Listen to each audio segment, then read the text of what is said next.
नमस्ते दोस्तों, स्वागत है आप सबको फिर से एक बार नए ब्लॉग में। तो दोस्तों कैसे हो? उम्मीद करते हो सभी अच्छे होंगे और यही दुआ करते हो आप लोग सभी हमेशा ही अच्छे रहे। तो दोस्तों मैं फ़िलहाल ठीक ठाक हूँ। तो सुबह सुबह का टाइम है, मैं सोच रही हूँ सबसे पहले ना दूध गर्म कर लूँ। दूध मेरे पास था नहीं, सोनू से अभी भी मंगवाया है और छोटू देख सकते हैं वो हमेशा मेरे साथ ही उठता है।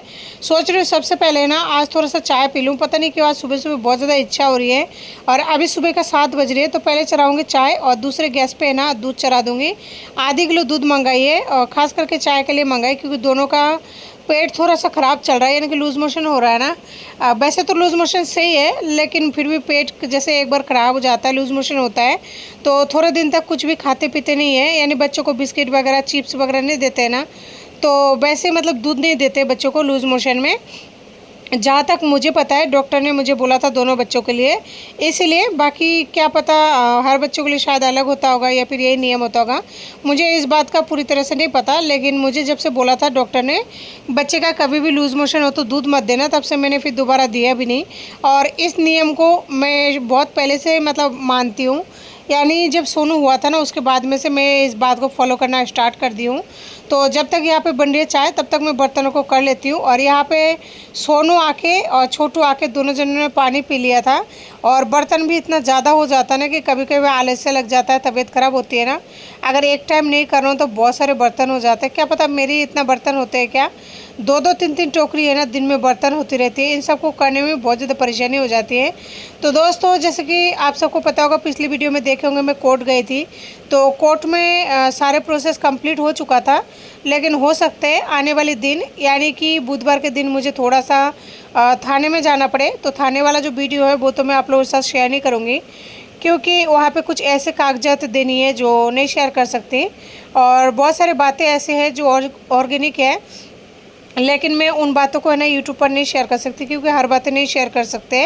वो कहता है ना दुश्मन जो है सावधान हो जाता है, तो इसलिए कुछ बातों को अपने तक ही रखूँगी और सारे बातों को शेयर नहीं करूँगी। लेकिन उम्मीद करती हूँ कभी भी अगर आप लोगों के सामने ये बातें लाना पड़े तो आप लोग मेरी परेशानी को समझे कि हाँ उस टाइम इसलिए नहीं बताई या फिर इतने दिनों तक इसलिए नहीं बताई, क्योंकि आप समझ सकते हैं कोर्ट कचहरी का जो केस चलता है उस टाइम कभी भी एक दूसरे को मतलब नहीं बताना चाहिए खुलकर। अगर बताएंगे तो सामने वाला पार्टी जो है सब कुछ मतलब उल्टा परिणाम भी हो सकती है मुझ पर, तो इसलिए नहीं बताऊंगी। पर आगे अगर कोई भी कंडीशन हुआ, अगर इस बात को मैं शेयर कर पाऊँ तो आप लोग मुझे गलत मत समझना कि पहले तो बताई नहीं और अब बता रही है, क्योंकि कुछ बातें नहीं कर पाती हूँ शेयर, ये क्या कर सकती हूँ।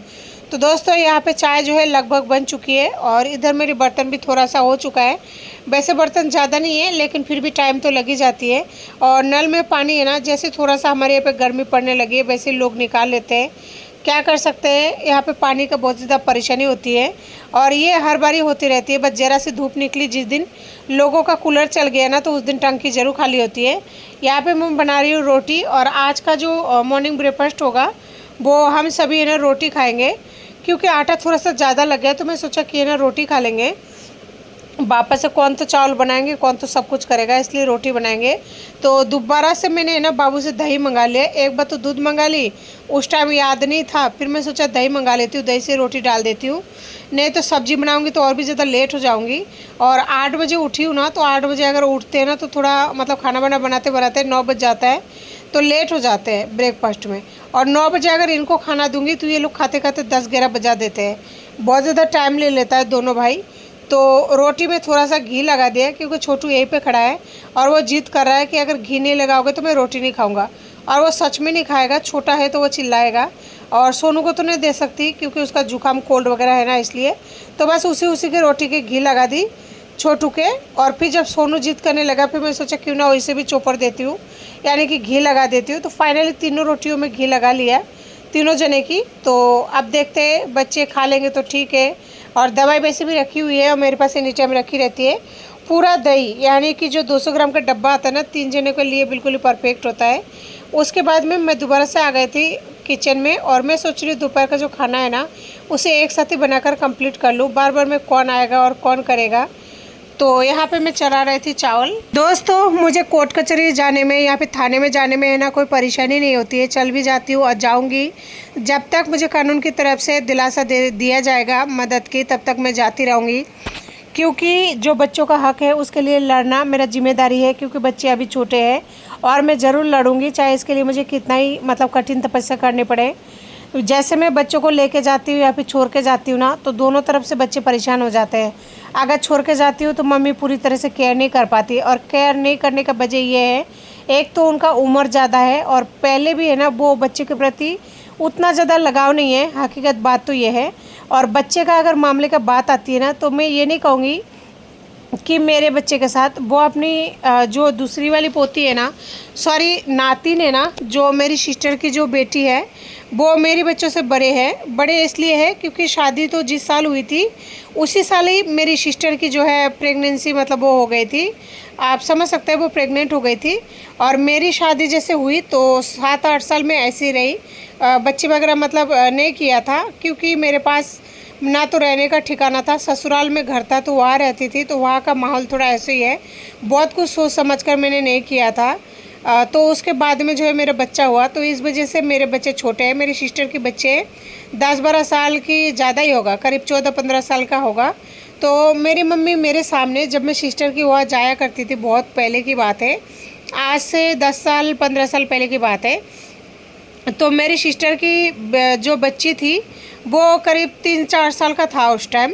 तो मेरी मम्मी को बोल के गई, आप है ना खाना वगैरह खिला देना, मैं जा रही हूँ किसी काम से।